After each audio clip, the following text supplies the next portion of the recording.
Hi అండి. అందరూ బాగున్నారు కదా! Welcome to Yog stock. Thank you for supporting my videos.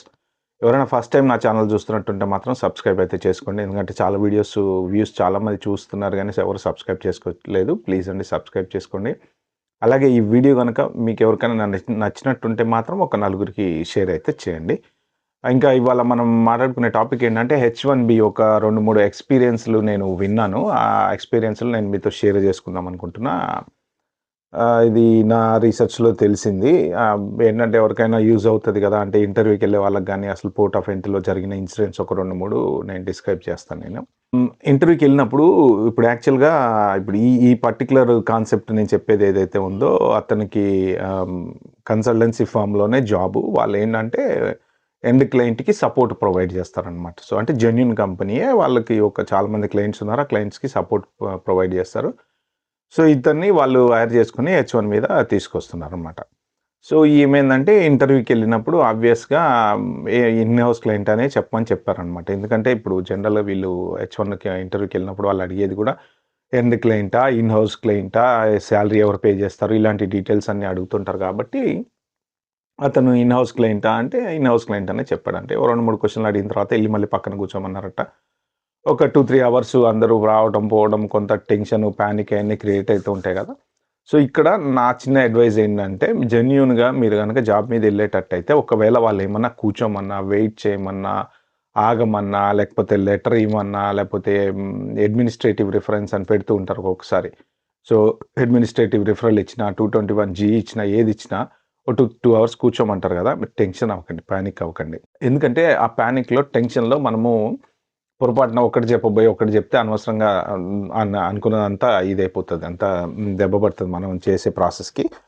So, next ఏంటంటే అతన్ని మళ్ళీ ఎవరో రూమ్‌లోకి పిలిచారు. కూర్చోబెట్టి మాట్లాడుతున్నారు. మరి ఇప్పుడు నువ్వు క్లయింట్ అయితే లేడు గదా! నువ్వు ఈ కన్సల్టింగ్ ఫర్మ్‌కే నువ్వు వర్క్ చేస్తున్నావు అంటే, అవును నేను వర్క్ చేసేది ఈ కంపెనీకే. నేను జాబ్ ఇచ్చింది వాళ్ళే, సాలరీ ఇచ్చేది వాళ్ళే. అవన్నీ మన సపోర్టింగు అవి చేయటం కోసం నన్ను తీసుకుంటున్నారు అని జెప్పేసి అతను చెప్పాడంట. సరే, మాకెందుకో డౌట్‌గా ఉంది. మేము కొంచెం ఎంక్వైరీ జేసుకోవాలి. సో, నీ అటార్నీ తోటి మళ్ళీ మేము ఒక ఏంటి ఇంటర్వ్యూ అయితే పెడతాము. సో, వాళ్ళిచ్చే రెస్పాన్స్‌ని బట్టి నీకు వీసా ఇస్తామన్నారు. సో, ఈళ్ళు మళ్ళీ కొన్ని రోజుల తర్వాత ఒక 1 మంత్ తర్వాత ఏమో ఫోను జేశారంట. ఫోను జేసి వాళ్ళ అటార్నీని, ఇతన్ని అందరిని లైన్‌లోకి తీసుకొని నాకు ఈ ఈ పర్సన్ పలానా కన్సల్టింగ్ కంపెనీకి పనిచేస్తున్నాడా డెఫినిట్‌గా పనిచేస్తే మాకు లెటర్ పంపించండి అంటే, ఆ client in house client letter ఏదైతే ఉందో, ఆ లెటరు అతన్ని వీళ్ళకి పంపించాడంట. పంపించిన తర్వాత అతని వీసా అయితే ఓకే అయిపోయింది. సో, ఇక్కడ ఏంటంటే లెటరు ఇన్ హౌస్ క్లయింట్ గనక మీరైతే కంపల్సరీ మీరు ఆ లెటర్ మాత్రం క్యారీ చేయండి ఎళ్ళేటప్పుడు. ఇంకా ఆ కంపెనీకి సంబంధించిన ఏమన్నా టాక్స్ డీటెయిల్స్ గానీ, అవి గానీ ఎంత డాక్యుమెంటేషన్ వీలైతే అంత డాక్యుమెంటేషన్ ఆ కన్సల్టింగ్ కంపెనీకి సంబంధించి తీసుకొనెళ్ళండి. జస్ట్ ఓన్లీ క్లయింట్ లెటరో, కంపెనీ లెటరో లేపోతే ఏదో ఒక లెటర్ తీసుకొని ఎళ్ళిపోతే కుదరదు. సో, ఆ ఇన్ హౌస్ క్లయింట్‌కి పని చేస్తున్నారు కాబట్టి వాళ్ళ డీటెయిల్స్ ఎక్కువుండాలనమాట. అదే ఎండ్ క్లయింట్‌కి పని చేస్తే ఆబ్వియస్లీ ఎండ్ క్లయింట్ లెటర్ ఇస్తారు కాబట్టి మనకి ప్రాబ్లమ్ ఉండదు.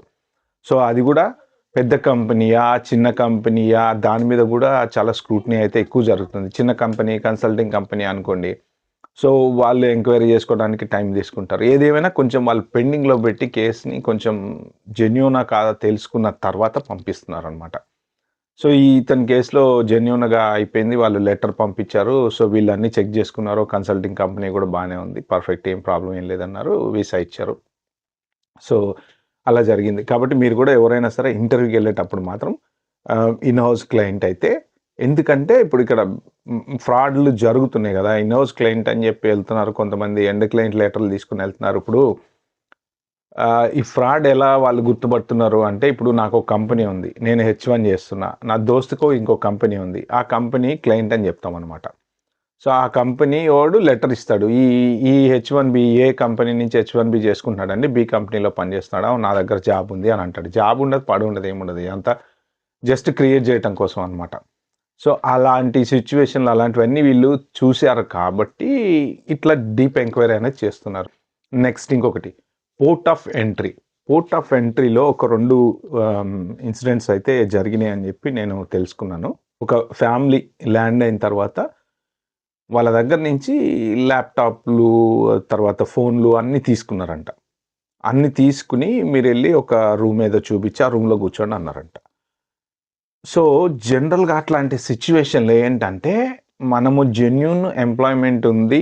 మనకి ఎవ్రీ మంత్ సాలరీ వస్తుంది. సేమ్ కంపెనీలో ఉన్నాము. మనం ఇండియాకి హాలిడేస్‌కెళ్ళి రిటర్న్ అయితున్నాము. మనం ఏ కోశాన కూడా టెన్షన్ పడే పని లేదు. ప్రశాంతంగా కూర్చోవచ్చు. సో, ఇక్కడ వాళ్ళవి తీసుకొని ఏం జేస్తారు? ఎందుకు తీసుకుంటారు? అనేది మనం క్వెషన్ చేయలేము. ఎందుకంటే they have every single right to check everything. వాళ్ళు చెక్ చేస్తారా? చెక్ చేయరా? పాస్‌వర్డ్‌లు అవి అన్నీ తీసుకుంటారు. మనల్ని కూర్చోబెడతారు. సో, యాక్చువల్లీ వాళ్ళేంటంటే మన మన మన మానిటర్ చేస్తుంటారనమాట. మన ఫీలింగ్స్‌ని గాని, మనం పానిక్ అవుతామా? టెన్షన్ పడతామా? భయపడతామా? కంగారు పడతామా? లేదు రిలాక్స్ కూల్‌గా ఉంటామా? ఇలాంటివన్నీ కూడా ఒక్కొక్కసారి మానిటర్ చేస్తూ ఉంటారు. మీరెవ్వరు అనుకోరు గానీ, రూమ్‌లో కూర్చోబెట్టి మన సినిమాలలో, ఇంగ్లీష్ సినిమాలలో చూపిస్తుంటారు కదా! బయట నుంచి టీవీలో చూస్తుంటే వీళ్ళ ఫీలింగ్స్ అబ్జర్వ్ చేస్తా ఉంటారు. సో, అలాంటివి సిట్యుయేషన్స్ జరిగే ఛాన్స్ అయితే ఉంది. తీరా తర్వాత వాళ్ళయన్ని డాక్యుమెంట్స్ అది మన ల్యాప్‌టాప్‌లో ఇవాళ వాళ్ళకిచ్చేసి, okay. You're good to go అన్నారంట. ఎందుకు తీసుకున్నారో తెలీదు. రీజన్ ఏంటి? మరేమన్నా చెక్ చేసారా? చేయలేదా? అవైతే తెలీదు. బట్ ఫస్ట్ టైమ్ హెచ్-1 మీద పోర్ట్ ఆఫ్ ఎంట్రీలో ల్యాండ్ అయినప్పుడు ఒకవేళ వాళ్ళు తీసుకుంటే చెక్ చేసేది ఏంటి అంటే, హెచ్-1 మీద మనం జాబ్‌తోనే వెళ్తాం కాబట్టి, ఈ కాన్వర్జేషన్స్ ఏజెంట్‌కి మనకి గాని, ఫ్రెండ్స్‌కి మనకి గాని ఏమన్నా జరిగినాయా? వీడు నిజంగా జాబ్ మీద ఎళ్తున్నారా? లేదా? అని ఫస్ట్ టైమ్ ల్యాండ్ అయినప్పుడు చెక్ చేసుకుంటారు. బట్ ఆల్రెడీ ఉండి హాలిడేకెళ్ళి రిటర్న్ అయ్యేటప్పుడు ఆ పానిక్ సిట్యుయేషన్‌ని వాళ్ళు అడ్వాంటేజ్‌గా తీసుకుంటారనమాట. మనము నిజంగా జెన్యూన్‌గా ఏ ప్రాబ్లము లేదు అని అనుకుంటే మనం భయపడం గదా! కూర్చుంటాం రిలాక్స్‌గా సోఫాలో కూర్చుంటాం. మంచిగా చాయ్ తాగుతాం, కాఫీ తాగుతాం, అలా కూర్చుంటాం, వాటర్ తాగుతాం. కాబట్టి వాళ్ళేంటంటే ఓకే. ఇది జెన్యూనే ఏం ప్రాబ్లమ్ లేదు. ఈడు భయపడట్లేదు, టెన్షన్ పడట్లేదు అని చెప్పి చేయొచ్చు. మానిటర్ చేసే ఛాన్సెస్ ఉన్నాయి. ఎవరైనా సరే ఒకవేళ పోర్ట్ ఆఫ్ ఎంట్రీలో వచ్చినప్పుడు గాని, మీ ల్యాప్‌టాప్‌లు తీసుకున్నా, లేకపోతే వాళ్ళేమన్నా అడిగి తీసుకున్నా గాని భయపడొద్దు. కూల్‌గా చాలా కూల్‌గా కూర్చోండి. మళ్ళీ ఆళ్ళే తెచ్చిచ్చేస్తారు. ఎందుకంటే మనమేమన్నా తప్పు జేస్తే భయపడాలి. ఏమి చేయకుండా జెన్యూన్‌గా ఉన్న వాళ్ళకి ఎటువంటి ప్రాబ్లమ్ లేదు. ప్రాబ్లమ్ మాత్రం నేను ఇందాక ఆల్రెడీ చెప్పినట్టు ఏమన్నా కన్వర్జేషన్స్ ఉంటే అలాంటి వాళ్ళకి ప్రాబ్లమ్ అయితే రావచ్చు. నెక్స్ట్ ఇంకొకటేంటంటే పోర్ట్ ఆఫ్ ఎంట్రీలో ఆహ్, హ్మ్, ఇప్పుడు మనం ఎవరి దగ్గరైతే పని జేస్తున్నామో, వాళ్ళ దగ్గర పని జేస్తున్నామా లేదా గ్యారంటీ కోసం ఒక్కొక్కసారి వాళ్ళేం జేస్తున్నారంటే, యూ గో అండ్ వెయిట్ అని జెప్పి రూమ్‌లో కూర్చోపెట్టి ఏ కంపెనీకి పని జేస్తున్నావు? నేను ఎక్స్‌వైజెడ్ కంపెనీకి పని జేస్తున్నా. సరే నా కంపెనీ ఫోను నంబర్ ఇవ్వు, ఆ కంపెనీ ఈమెయిల్ ఐడీ ఇవ్వు అని జెప్పి ఫోను నంబర్, ఈమెయిల్ ఐడీ తీసుకొని వాళ్ళకి ఈమెయిల్ జేశారంట. ఇతన్ని కూర్చోబెట్టారంట. ఒక 1 అవర్ తర్వాత వచ్చేసేసి you are good to go. We received an email from your company అన్నారంట. సో, లక్కీగా ఆళ్ళు ఈమెయిల్ పంపించిన టైంలో వాళ్ళు చూసారు గాబట్టి, ఆ ఈమెయిల్‌కి రెస్పాండ్ అయ్యారు. బట్ ఒకవేళ అదే వీకెండ్ అయినా, లేకపోతే ఇంకా ఎ ఎ ఎనీ ఎట్లాంటి కొంచెం బిజీ లేని సిట్యుయేషన్స్ ఉంటుంటాయి. వీకెండ్ అయినా, హాలిడేస్ అయినా, ఏమైనా ఇలాంటివి ఏమన్నా ఉంటే మనకి చూసే ఛాన్స్ అయితే ఉండదు గదా!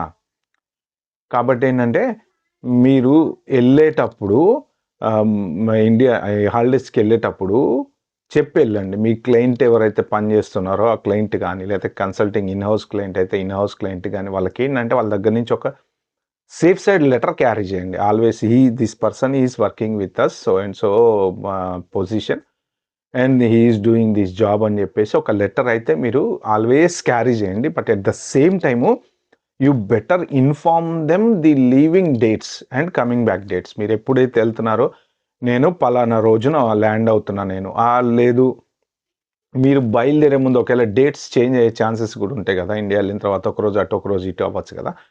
సో, మీరు బయలుదేరే ముందు వాళ్ళకి ఇన్ఫార్మ్ జేయండి. సో, నేను ఎయిర్‌పోర్ట్ నుంచి బయలుదేరుతున్నా. పోర్ట్ ఆఫ్ ఎంట్రీలో దిగిన తర్వాత జస్ట్ ఇన్ కేస్ ఏమన్నా ఈమెయిల్ వచ్చినా, మీరు just keep an I on my email on your emails and phone number ఏదైతే మనం ఇస్తామో, ఆ ఫోను దగ్గర పెట్టుకోండి. ఒకవేళ ఫోను ఎయిర్‌పోర్ట్ నుంచి వస్తే మాత్రం మీరు ఆన్సర్ చేయండి అనైతే చెప్పండి. ఎందుకంటే, ఆ పర్టిక్యులర్ టైంలో ఒకవేళ వాళ్ళు ఈమెయిల్ చూసుకోకపోవడమో, లేతే వాళ్ళు హాలిడేలో ఉండడమో, ఇప్పుడు ఆ మేనేజర్ ఎవరైతే ఉన్నారో మన మేనేజర్ హాలిడేలో ఉన్నాడనుకోండి ఫర్ ఎగ్జాంపుల్. మనకుండే నెక్స్ట్ ఇమ్మీడియేట్ సోర్స్ అంటే ఆ మేనేజర్‌ది ఇస్తాం గదా! ఇప్పుడు మనం వాళ్ళు కన్సల్టింగ్ ఇన్ హౌస్ క్లయింట్ అయితే ఇన్ హౌస్ క్లయింట్ మేనేజర్ ఇస్తాం. లేదా ఎండ్ క్లయింట్‌కి పనిచేస్తున్నాం అనుకోండి. ఆ end client manager number phone number, email అడుగుతారు. అది ఇస్తాము. ఆయన హాలిడేలో ఉంటాడు. ఫోన్ ఆన్సర్ ఉండదు. అప్పుడేంటి వాళ్ళు మళ్ళీ మనకి రిప్లై రాదు కాబట్టి అక్కడ టైం బాగా పట్టే ఛాన్సెస్ అయితే ఉన్నాయి. సో, ఆ టైం పట్టడం వల్ల ఏమైతదంటే మనం ఒక్కోసారి ఎయిర్‌పోర్ట్‌లోనే గంటలు గంటలు కూర్చోవాల్సొస్తది. వాళ్ళు చూసి ఈమెయిల్‌కి రిప్లై ఇచ్చి, లేకపోతే ఒకవేళ ఫోన్ చూసుకొని మళ్ళీ ఫోన్ కాల్ బ్యాక్ చేసి, ఎందుకంటే వాళ్ళు మనకి కాల్ చేసినప్పుడు మనం మాట్లాడడం వేరు. మళ్ళీ మనం కాల్ చేస్తే ఎవరు మాట్లాడారు? ఎందుకు చేశారు? ఏం చేశారు? అది ఎందుకంటే ఒక పెద్ద ఇది కదా ఎయిర్‌పోర్ట్ అనేది. కౌన్సిలర్ ఆఫీసర్ చేసిందో, ఎందుకు చేసిందో ఇవన్నీ మనకు డీటెయిల్స్ తెలియవు గదా! కాబట్టి మీరు ఎళ్ళే ముందు హాలిడేకి ఇన్ఫార్మ్ చేసి ఎళ్ళండి. మీ ఇన్ హౌస్ క్లయింట్ అయితే ఇన్ హౌస్ క్లయింట్‌కి గాని, లేదు మీరు ఎండ్ క్లయింట్ అయితే ఎండ్ క్లయింట్ గాని, ఎవరి దగ్గరైతే పని చేస్తున్నారో వాళ్ళకి నేను బయలుదేరే ముందు రోజు నేను చెప్తాను. ఒకవేళ పోర్ట్ ఆఫ్ ఎంట్రీలో గనక నాకేమన్నా ప్రాబ్లమ్ వస్తే మాత్రం మీరు ఈమెయిలు, ఫోను దగ్గర పెట్టుకోండి అని చెప్పండి. ఓకే. ఇది ఫ్రెండ్స్ ఇవాళ నేను చెప్దాం అనుకుంది. ఈ వీడియో గనక మీకు నచ్చినట్టయితే ప్లీజ్ అండి like, share, subscribe to my channel. Thank you.